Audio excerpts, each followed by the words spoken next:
ओम शांति। मैं doctor Santosh Kumar Upadhyay, neuro physiotherapist from extra care physiotherapy centre Lucknow. दोस्तों, आज इस वीडियो में हम लोग डिस्कस करेंगे बेड सोर क्या होता है, किस वजह से होता है, इसके क्या क्या ग्रेडिंग्स हैं, ग्रेड 1, ग्रेड 2, ग्रेड 3, ग्रेड 4 कैसे डिसाइड करते हैं, इनमें किन डॉक्टर्स को दिखाना चाहिए, इसमें क्या केयर करनी चाहिए, पोस्चर कितने देर बाद चेंज करनी चाहिए, किस तरह का बेड होना चाहिए, बेड सोर का क्या कारण है, किन किन वजह से बेड सोर होता है, इस पे हम लोग डिटेल डिस्कस करेंगे और ये भी डिस्कस करेंगे कि क्या डाइट होनी चाहिए। दोस्तों, वीडियो शुरू करने से पहले मैं आपको एक बताऊं कि हमारे पास कई सारे पेशेंट आते हैं स्पाइनल कार्ड इंजरी के और उनको रिहैब की ज़रूरत होती है, वो रिहैब के लिए रेडी होते हैं, लेकिन बेड सोर इतना बड़ा होता है कि पूरा रिहैब रुक जाता है क्योंकि एग्रेसिव रिहैब नहीं हो पाता है। ऐसे कंडीशन में हम लोग क्या करते हैं, प्रिवेंटिव एक्सरसाइजेस बताते हैं कि ये प्रॉब्लम आगे बढ़े नहीं, तब तक के लिए आप ध्यान दें। क्योंकि यदि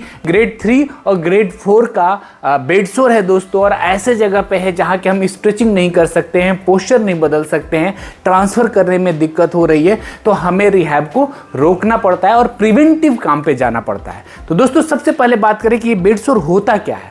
तो दोस्तों, इसमें एक ही पोजीशन में ज़्यादा देर तक लेटने की वजह से क्या होता है, शरीर में हमारा ऊपर बोन है, फिर मसल्स है, फैट है और स्किन है।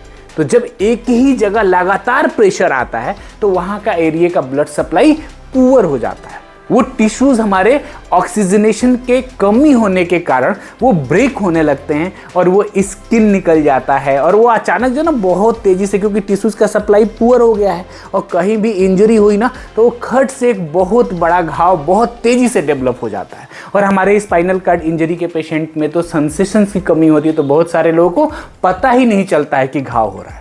तो पहली बात तो ये आ जाए कि हमें ये जानना जरूरी है कि ये ग्रेडिंग क्या होती है, ग्रेड 1, ग्रेड 2, ग्रेड 3 कैसे डिसाइड होता है। तो दोस्तों, ये डिसाइड होता है स्किन के ऊपर। यदि स्किन में लालिमा है, टूटा नहीं है, तो ग्रेड 1 है। ग्रेड 2 में उसी स्किन पे ब्लिस्टर है और स्किन ब्रेक हो रही है लेकिन डीप नहीं है, उसमें से पस नहीं आ रहा है, उसमें से गंदी बदबूदार महक नहीं आ रही है, लालिमा दिख रहा है और स्किन टूटी है, ब्लिस्टर है, तो ग्रेड 2 है। तो दोस्तों, जो ग्रेड 1 और ग्रेड 2 है, इसको आप किस डॉक्टर को दिखाना चाहिए, बहुत कॉमनली लोग क्वेश्चंस पूछते हैं। तो दोस्तों, आप अपने नियर बाई स्किन के डॉक्टर को दिखा सकते हैं, यदि जनरल सर्जन है तो उनको दिखा सकते हैं, या अपने हेल्थ केयर प्रोफेशनल से मिल सकते हैं, जो डॉक्टर साहब आपको देख रहे हैं उनसे भी बात कर सकते हैं। लेकिन दोस्तों, यदि ग्रेड 3 और ग्रेड 4 है, ग्रेड 3 क्या है, उसमें से धीरे धीरे महक भी आने लगी, वो जो घाव है वो इतना डीप चला गया, वो घाव इतना कि मसल्स तक पहुंच गया है, फैट दिखने लगा है अंदर से, दैट मीन्स कि ग्रेड 3 है, वो डीप हो गया है, अंदर तक चला गया है ये। या ग्रेड 4 जिसमें कि ये बेड सोर डीपर बहुत ज़्यादा चला जाता है, इवन देन बोन तक चला जाता है, और बोन में भी इन्फेक्शन का एक कारण हो सकता है, और कई केसेस में डेथ का कारण बेड सोर भी हो सकता है दोस्तों। तो ये बहुत एक सीरियस प्रॉब्लम है यदि ग्रेड 3 और ग्रेड 4 में है। ऐसे कंडीशन में आप सर्जन से मिलिए, जनरल सर्जन जो होते हैं, या फिर प्लास्टिक सर्जन से मिलिए और इनको दिखाइए। साथ में अपने फिजियोथेरेपिस्ट से हमेशा इस चीज़ के लिए ध्यान देते रहिए कि ग्रेड 1, ग्रेड 2, ग्रेड 3, ग्रेड 4 है तो उनको किस तरह से ट्रांसफ़र करना है, क्योंकि अलग अलग जगह का अलग अलग ट्रांसफ़र पोस्चर्स होते हैं कि एक जगह से दूसरी जगह जाना है, उठ के बैठना है, तो कौन सा ऐसा पोस्चर्स फॉलो करें, किस तरीके से फॉलो करें कि उस एरिए में ओवर स्ट्रेन ना आए, रगड़ ना आए और उसको बचाया जा सकता है। अब बात आती है एक इसमें और आती है जो बिना ग्रेड का है। क्या है, उसमें बीच में काला डेड स्किन आ जाता है, उसके ऊपर पीलापन आ जाता है, उसमें से बदबूदार महक आती है, जिसको हम लोग बोलते हैं ना डेड स्किन टाइप का हो गया।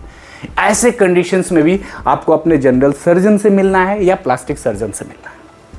अब बात आती है कि कहाँ कहाँ हो सकता है। तो हमारा कान के पीछे हो सकता है जहाँ बोनी एरिया है, हमारी गर्दन के पीछे हो सकता है। सबसे कॉमनली देखने को यदि मैं बात करूं दोस्तों, तो हमारे सेक्रम एरिया में होता है। जब हम पेशेंट को करवट लेटाते हैं तो हमारे दोनों साइड हिप बोन का एरिया जो है ये बहुत कॉमन साइड से, एड़ी हमारी कॉमन साइड से साइड में लेटाते हैं, इसलिए हमारा लेटरल लेग का साइड है, यहाँ पे अक्सर देखने को मिलता है। अब किन किन वजह से होता है, एक तो एक ही पोजीशन में ज़्यादा देर रखने से, पहला रीज़न।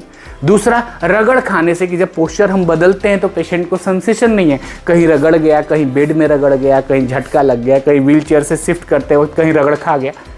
थर्ड, शियर फोर्सेस, जैसे कि पेशेंट को मैंने बोला आपको उठाना है तो दो लोगों ने उठाया तो ये तो उठा लिया और लोअर का एरिया जो कमर के नीचे वाला वो अपने आप खिसक गया, तो खिसका तो रगड़ खाया।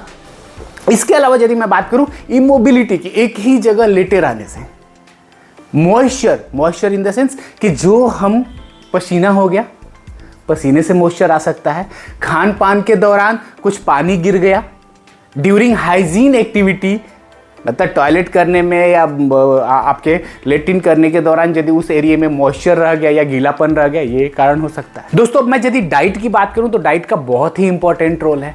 यदि पहली बात करें तो हाई प्रोटीन डाइट की बात करते हैं, जो हमारे मांसपेशियों की मरम्मत करते हैं, बेडसोर के घाव को भरने में हेल्प करते हैं। तो इसका यदि मैं स्रोत की बात करूं दोस्तों तो अंडा हो गया, दूध हो गया, दही हो गया, पनीर हो गया, टोफू हो गया, दालें हो गई, राजमा हो गया, चना हो गया, यदि आप नॉनवेज लेते हैं तो चिकन और मछली हो गई। सेकेंड, यदि बात करूं फाइबर युक्त डाइट बहुत जरूरी है। एसीआई के पेशेंट में बावल की प्रॉब्लम, बावल का मूवमेंट कमजोर हो जाता है, यानी कि लेटिन करने वाला जो हमारे एरिया है, जो बावल का मूवमेंट है वो कमजोर हो जाता है, तो यदि फाइबर युक्त रहे तो बहुत ही हेल्दी रहेगा। इसके स्रोत यदि मैं बात करूं तो जैसे फल में सेव हो गया, नाशपाती हो गया, पपीता हो गया।